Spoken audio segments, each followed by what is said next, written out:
All right, guys, welcome back to another interview on Unhinged. I'm joined once again by Caolan Loughran. How are you? Never better. How are you? Absolute pleasure. Honestly, it's an absolute pleasure to have you on. I always love it when you're on the show. We had the good talk, we had that good banter, and we just get to talk about obviously the fights that are coming up. And obviously, it's been a long time since we spoke. I was saying it must be. Said the Shanks fight was started November. Fucking, we're nearly into April now, so it must be October times we chatted, was it? Ages. A lot has happened since then. We talked about Shanks' fight, and you know what? It baffles me every time we talk about a fight.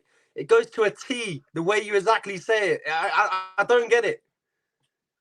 I know, lad. I've actually the last two have actually hit the nail on the head. I don't know what I, you're th- I sipping in that water, but it's ridiculous. I know. And I'm pretty sure I know how exactly this one's gonna go as well. But I the we with the Shanks fight we just prepared them so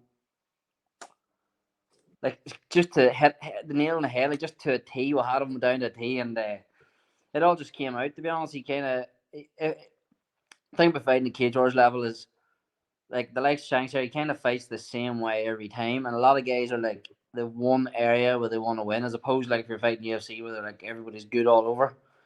So I kind of knew what way he's gonna fight, and we prepared that way, and it kind of all happened. So I got the prediction close enough. How does it feel, obviously, when you game plan for so long? We've seen it in the Fetus fight, and we talked about it, and we talked about it in the Luke fight. And how does it feel when you drill that sort of game plan for for how many weeks, and then obviously it plays off in the fight exactly how you said it was going to go? Very rewarding, aye, because the hard work pays off. You know what I mean? It's probably more satisfying when you do stuff that you've been repping out in the gym time, day after day after day, and that's probably it's probably just a bit more satisfying. Even this one, like it's even went a whole another level again with the gym, but I know it's very satisfying when you get hard work pays off and you get these big wins and you progress your career essentially, isn't it? Yeah, I just want to talk about the way you analyze it and the way you break them down.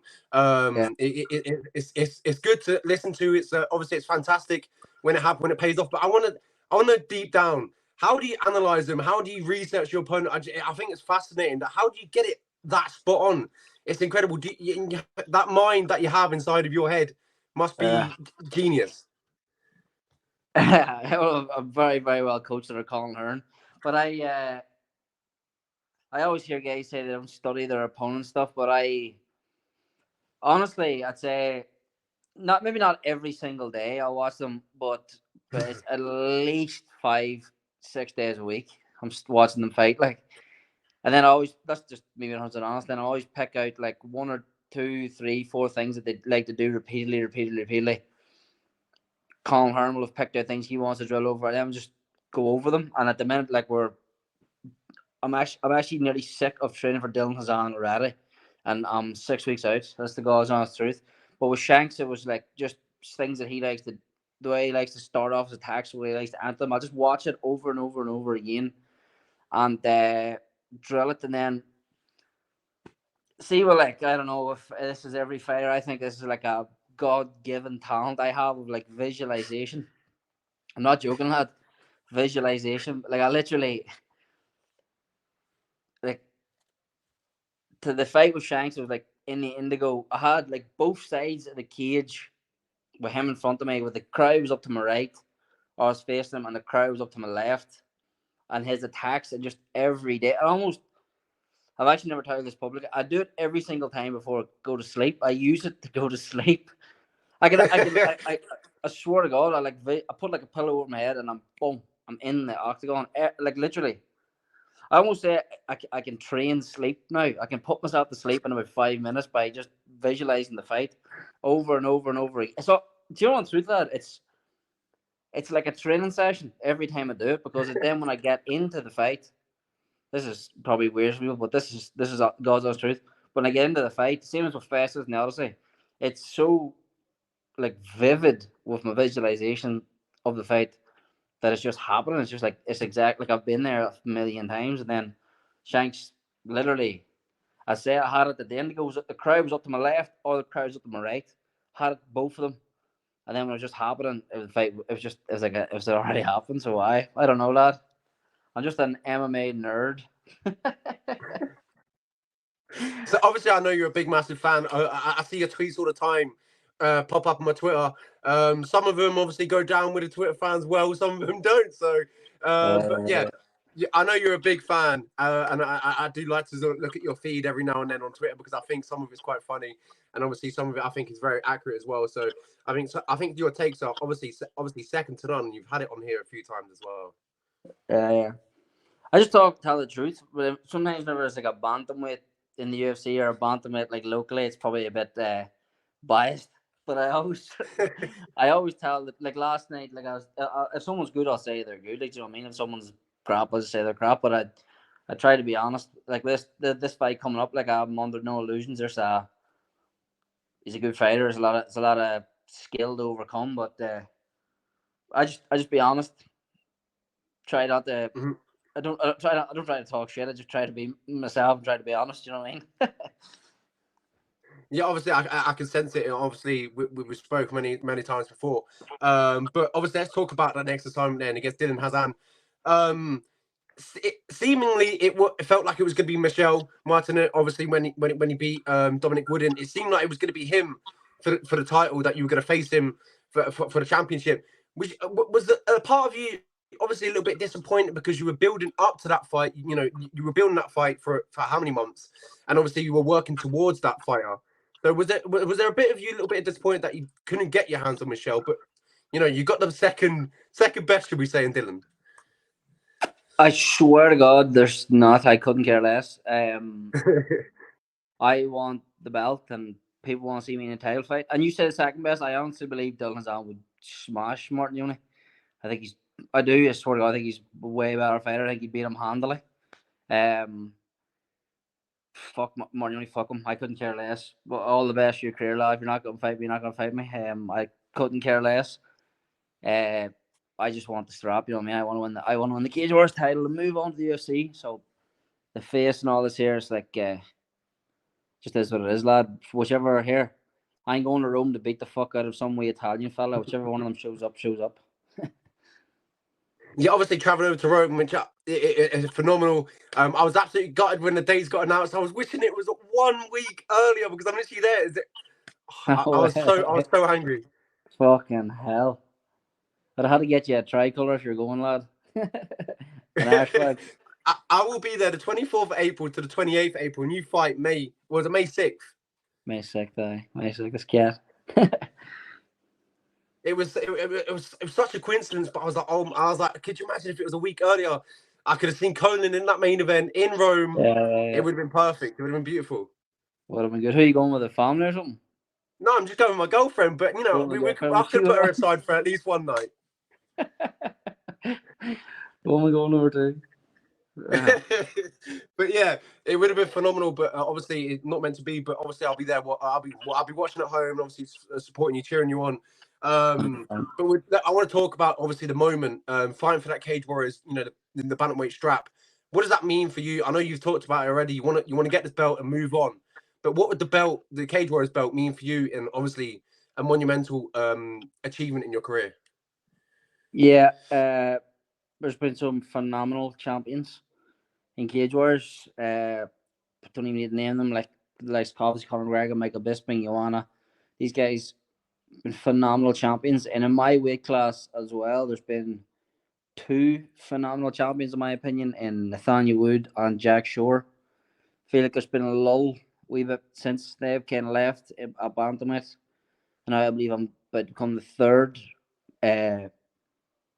really high level bantamweight champion in Cage Warriors that's going to go on and do big things in the UFC. This is because it's weird for me because like I'm always thinking about the opponent and the task in hand, like Dylan, more than I'm not actually thinking about the title at all. I can't probably whenever the bell comes and be like, oh fuck, I'm the champion now, because I'm thinking about the task. But if I think back to like when say Nathaniel Wood was winning titles and like I don't know what fights down the years, like whenever McGregor's winning titles and Ross Houston, I remember that big title, and just the Cage Wars one, just always it was always like a big goal and always something that like I want to do that. That's what I'm gonna be. I'm gonna be Cage Wars champion. I'm gonna create all this hype behind myself going up through Cage Wars, and I'm gonna sign with the UFC. That was always my goal. So I try not to think like, oh look, geez, look where we're at, because like you end up on a loss with a guy like Dylan Hazan coming at you, but it will be cool. I'll join a list of great fighters. So it's in Irish MMA in particular. It is Irish MMA the Cage Wars title. You know, in all the Yeah. that's the way to do it. You win the Cage Wars title, you go to the UFC. That's the way to do it. So that'll be cool. But as I say, when I'm in it now, I'm just thinking about my next training session, my next how to recover from my next session. You know what I mean? Because camp at the minute is fucking. I've never like today's Sunday. This is my rest day in between. This week was the hardest week of training I've ever had in my life. 6 weeks out, and I can imagine it'll only be topped by what the next week that I'm coming into. So I have this rest day now where it's like just I'm about to go do a hot to cold and then just hit bed because I'm just trying to get as much out of every session. I'm not thinking about the gold belt or the UFC contract or anything. I'm just thinking about my next session. And I'm knocking out Dylan Hazan. You know what I mean? That's all I'm thinking about. And then let's talk about obviously that matchup. Both undefeated. It's a phenomenal matchup. On paper, obviously, I was researching him yesterday. I seen him fight a few times. I seen him fight against Scott Malone. I just want to get your thoughts on the matchup. And obviously, when researching him, obviously, I saw openly that he loves to grapple, and I felt like this is a good matchup for you. It was quite similar, not similar, but quite similar to the Fetus matchup and how you predicted that. Yeah. They're all a good matchup for me. Cage Wars, tell you that much. He's an elite level wrestler. I think he is far and above the hardest fight in the division. I don't think anyone in the division will stop him, except for me. I think he will. If I wasn't here, he'd be the champion. I've no doubt of that in my mind because he has a big wrestling background. He's doing judo from he's a cub, and then he's in the freestyle and Greco wrestling the Junior World Championships. Good accolades, he's accomplished a lot in freestyle wrestling, but this is not a wrestling match. That's why I think he'll beat everyone else in the division because no one will be fit to stop his primary skill set, and he'll just win that way. He's absolutely fucking shite, other than his wrestling, but he's so elite at what he does that no one has been fit to bring that out. But when you fight me, your MMA game has to be tight. You have to be well rounded. You have to have an MMA skill set, and you have to be very, very, very physically fit to keep up with me. So you're gonna have to be fit to do his style for 25 minutes, coming up from 125 pounds again, like Shanks. I think it's just I'm just too strong. I'm just too strong, and I don't break. If you watch the Malone fight and the Josh Reed fight, eventually they start going with the takedowns. They start accepting the position. That's not going to work with me. It's simple as that. It's not going to work with me. He's going to have to. Well, whenever he's fighting them boys, he was afraid to separate. He really just kept the grip. He had no intention of breaking and striking because they were better guys than what he'd been facing. But the lower, like that last guy fought, I don't know who, the boy was 40 years old. He was 2-2. I don't know who the fuck he was. He separated and went to hit, but with Scott Malone and stuff, he played it ultra safe and just tried to hold and really have no damage. If he comes out with that game plan against me, he'll die out in 7 minutes. There's not a fucking chance. I'm too strong. I'm way too strong. My hips are too good. He's gonna go from 125 and try and hold the grip on me. There's literally no chance that's gonna work. There's literally not a chance he's gonna do that. 7-8 minutes trying to scramble me, his leg's gonna go. Then I'm gonna scramble to either back position and take him out, or I'm gonna break the grip and knock him clean out. I've no doubt whatsoever in my mind.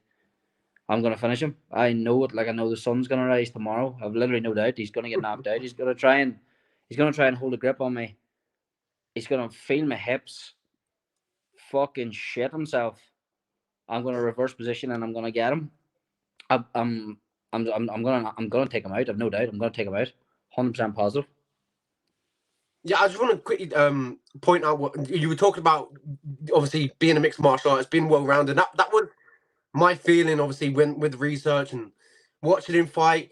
Obviously, respect to obviously Dylan. He's obviously fantastic wrestler, but I kind of felt like you're really well rounded. You're good at grappling. You're fantastic striking.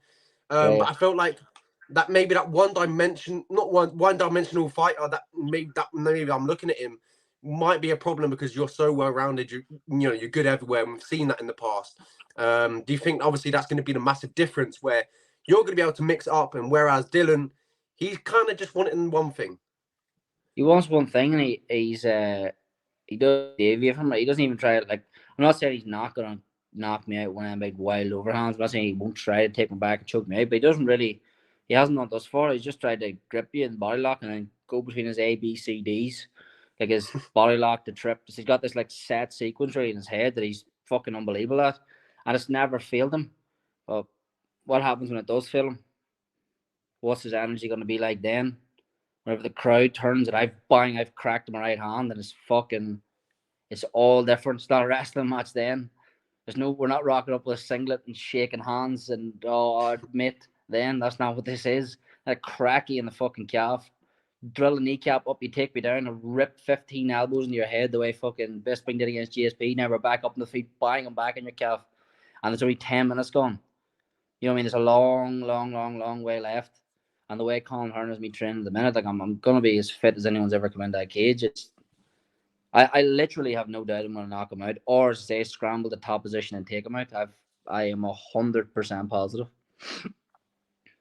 And then obviously I want to get we talked about it, the pick, how the fight is going to go, how it's going to run. We talked about it with Fetus. It went exactly the way it went. You said it would.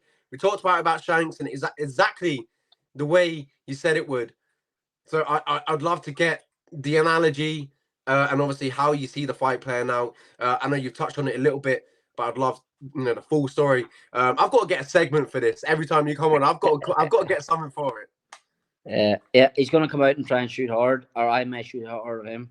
We're gonna wrestle the first round. He may even take the first round. I have no problem with that. Absolutely no problem whatsoever. I'm gonna get back up, gonna turn him in the cage and take him down. He might turn me again. I'm gonna have a really, really high paced tactical scrambling match against the fence in the first round. That might go either way. Whoever gets it, gets it. I don't give a fuck. It's 20 minutes left. Second round, somewhat similar until about 3 minute mark where I break the grip or end up in top position. He might survive that. Then midway through the third round again, he comes out again, more desperate, more laboured takedowns, heavier legged, more damage than then, and then I'm going to take him out mid third round. I've literally no doubt about it. I'm going to take him out. And if he survives past that, it's really done. He's finished. There we have it. Colin's pick. Yeah. Either a clean boxing KO or from the back. But I'm smart enough to know that if I'm going to get a clean boxing KO, I'm going to have to come through a high level, relentless boxing attack. But I will. I've no doubt I will. I'm going to knock him out. I'm 100%. I'm 100% positive. With your energy and the way you break down fights, it's truly spectacular. You should start betting on fights. Obviously, not your own fights, but you should really start betting on fights if you don't already. What's that? You should start betting on fights because the way you break down fights and the way it happens and it plays out, you've got that mind, you've got that the way you're thinking. I bet every weekend, incredible. and I do a accumulator every weekend, and I always get like 7 out of 8, 6 out of 7 every week. I get one wrong. Fuck, I'm 1%. You should get like you should start up like a Patreon where people pay you money so you can get your picks. Jeez, that would be unbelievable. Hey, I actually had this discussion with my brother one time that I was going to do that. Honestly, I think I think you should really think about that because I've talked about it a lot, but the way you break down fights and the way it happens, it's truly phenomenal. You got something special, and I do believe you can make some money off your picks. No, I'm just genuinely obsessed with MMA. I literally love it. I love MMA so much that I fucking hate it. I literally leave training, I go home and I watch MMA. I'll go back to that gym that night. I'll watch MMA, and then I'll stick on something like I'm trying to watch like the new series or the new episodes of Power and stuff here. And usually after about 25 minutes, I get bored and I stick on a fight or an interview or a pod or a training vlog or something. I literally love it. I love fighting, love MMA. If I get bored of MMA, I'll watch boxing or jiu-jitsu or something like that. You know what I mean? I love it. Then we'll go reverse back to the fights. Obviously, winning this one step closer, obviously, to the UFC shot that we've talked about so much on this show. And ultimately, I feel like if you do get that win, and you do have that belt, but obviously around your waist, surely the UFC looking at you and they're seeing an 8-0 Irishman with that championship, it's a no-brainer. Yeah, I know the UFC know who I am. I know the UFC have I know that they're watching me. I know that for a fact. I think it's the last fight I have regionally before I get the contract. I've no doubt. Maybe even had to be contender series, I would do that, but preferably straight in obviously to the UFC. Just the way I've been doing it's better than the way other people are doing it. Simple as that. I've been calling it. I've been going in and dishing out noogies literally every time, patting the guys in the head. I've been finishing guys. There's been no decision wins even. There's been no rounds given up. There's been no like back and forth. There's been no plan A didn't work for him, so he had to go to plan B. He was coming out getting punched, so we had to take him down. There's never been that. It's been clear how chill son about one-sided ass beatdowns. Every time, every fight, it's been one-sided. So this fight, maybe 5-6 minutes competitive, but then it's gonna swing in my favor, and I believe because I think Dylan's far and above the rest of the division. I think everyone else is a step back. That's me being 100% honest. So I'm not taking step backs in my career. I have no intention of. I've so thankful what Cage Wars have done for me. They've literally changed my career. They put me on this massive platform. But I'd never want to ask something I don't deserve. But I think after this fight I've done it. There's everyone else step back. I'll have proven that I'm a level above Cage Wars. Like the last fight I had, Shanks, he was number one ranked in the UK and Ireland. He was a former Cage Wars champion. He's one of the upper echelon fighters in Cage Wars. And again, it was a Nugian match. So I don't intend to stay here for much after this fight. Yeah, and I was gonna had ask you to, about obviously no problem, but obviously, I do believe that. I think after this fight, you'll definitely go to the UFC. I feel like what you're saying is correct. I feel like they're definitely watching you. I mean, I feel like if you look at all over social media when you're fighting, Caolan gets to the UFC, he should be in the UFC. Blah blah blah. I put my, I think it was like top 7 fighters that I think is going to go from Cage Wars to the UFC, and I had your name on it. I think it's a no-brainer that this year you will, you're going to wrap up them gloves, and I think the UK MMA scene at the moment is the hottest that it's ever been. And I think, Caolan Loughran is a fantastic way of, spicing it up a little bit. Yeah.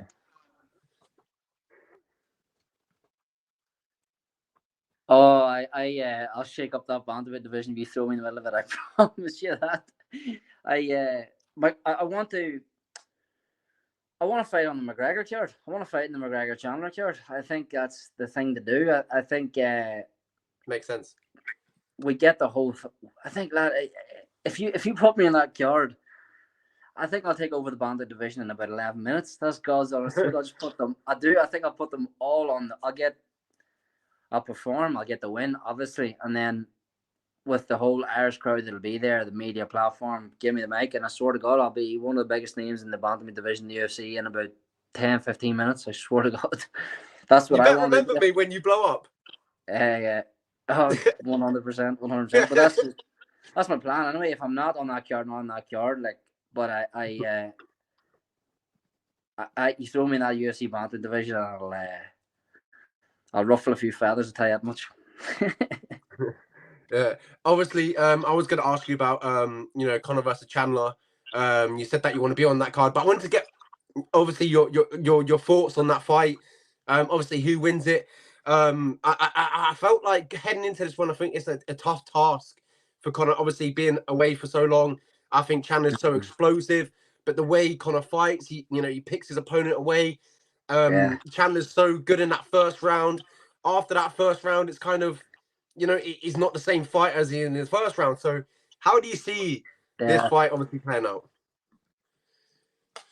I just think Chandler's so stupid. He's so stupid.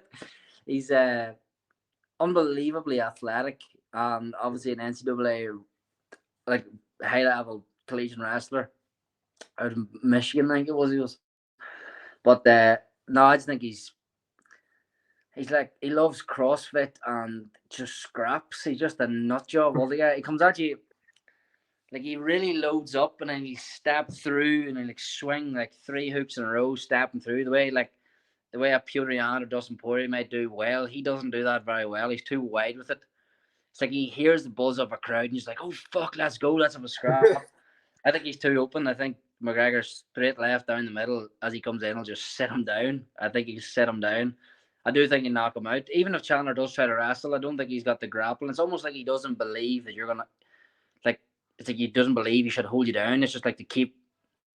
It's almost like he's trying to get reps in. Like he's trying to get like a fucking like he does CrossFit now he does wrestle. He's trying to just drill in the cage.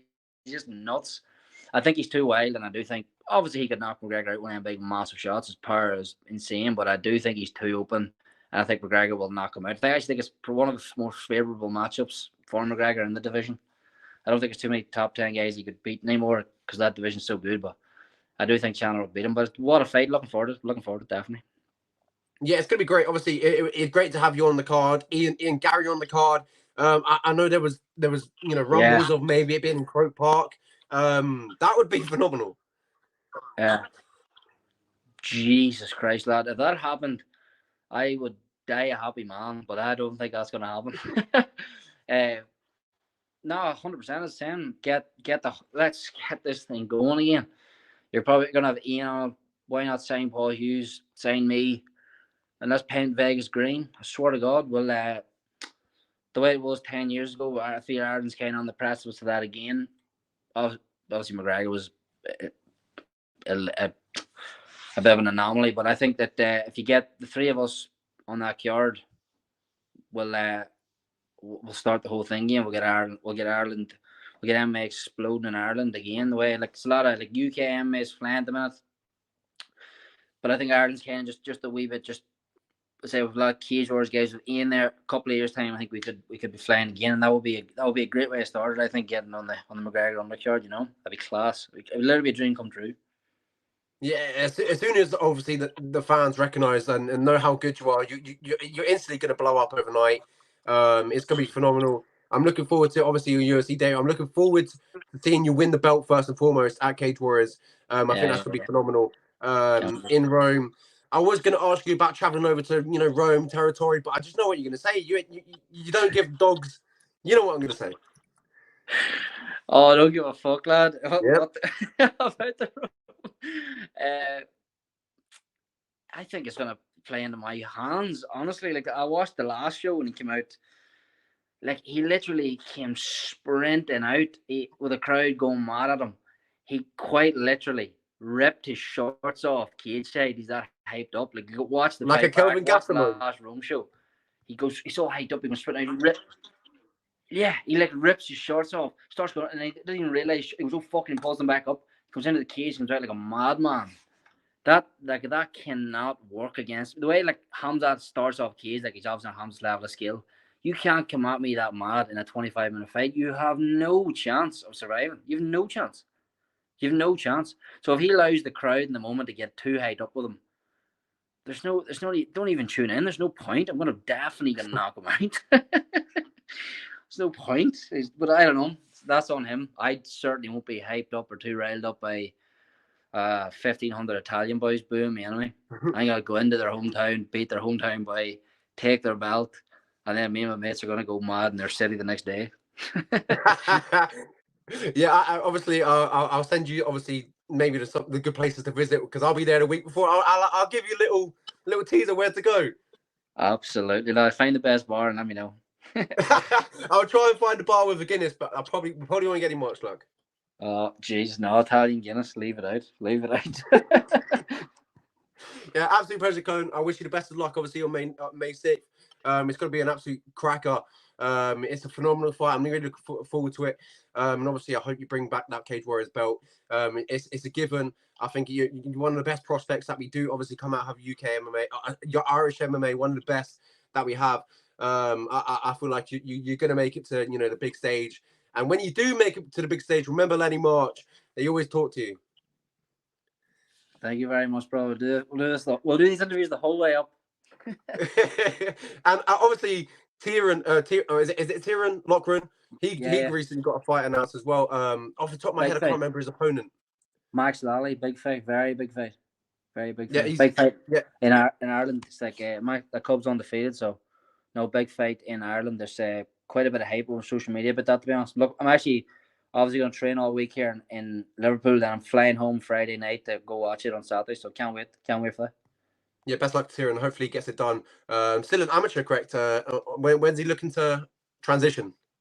Probably a few more fights. Like this is probably one of the better guys he could fight regional enemy. So get this by bait first. Sort of get a good hype behind himself would be the plan, I'd say, first. Absolutely. Thanks so much, Caolan. It's been an absolute pleasure.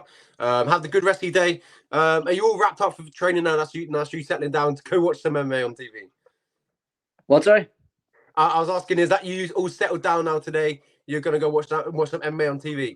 Oh, well, today's Sunday. This is my rest day in between weeks. So I'm going to go do a hot to cold treatment here, and then I probably watch some MMA. What's the plan? What are we watching? You got anything on top of your head right now? I'm watching a lot of Volkanovski Islam. I'm watching all his. The way he mixes it up, incredible. He's the best. He's the best fighter. And before Islam, I thought I'm still a huge Islam fan. Volk was my favorite fighter going in it, but I didn't think he had a chance. Just how he competes, how he trains, his mentality, everything. It's just very, very relatable. And I'm watching a lot of him, to be honest. So I'll probably stick on to one of his training vlogs and then hit bed. But I have a nice bath to jump into first here. Yeah, thanks so much, Caolan. I will let you go this time. Thanks so much. I appreciate that. No worries, bro. Anytime.